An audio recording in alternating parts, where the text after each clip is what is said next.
Thank you for your question, Jojo Bunny. She says, I'm wondering if you still follow the context of this religion. Do you still agree with the practices?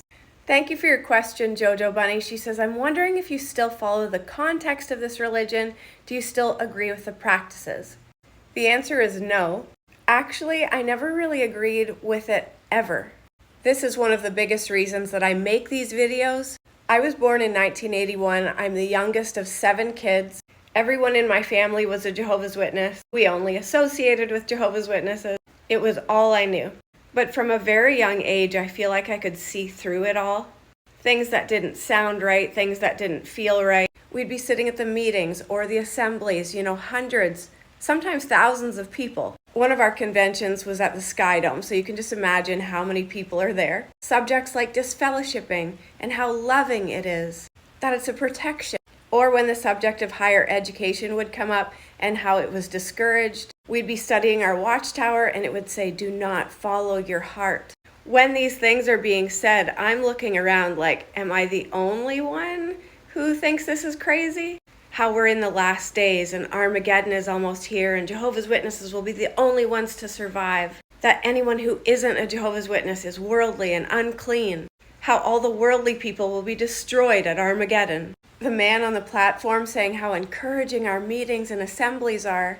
Meanwhile, they pretty much just talked about the end of the world, Armageddon, demons, and Satan the whole time. Oh, and disfellowshipping and destruction. Everybody else is like nodding their head, clapping, yes. Meanwhile, I'm looking around like, what? But the thing is, you can't question it. You can't disagree with it. Or right away, you're looked at like something's wrong with you. It took me almost 4 decades to finally speak up. I know there are many Jehovah's Witnesses who think and feel like I did, like I do, but they just have to go along with it for now. Because if they don't, the organization will use their family as almost like a bargaining bribery, especially if you're baptized. They will shun you, shame you, disfellowship you, disown you for thinking and believing different. So many young ones have even run away because they're so afraid of their parents and community finding out about any sins they've committed. And then even worse are those who've committed suicide. They don't see a way out of the religion, or they're scared because they've sinned and they don't want to be disfellowshipped and shunned by their family.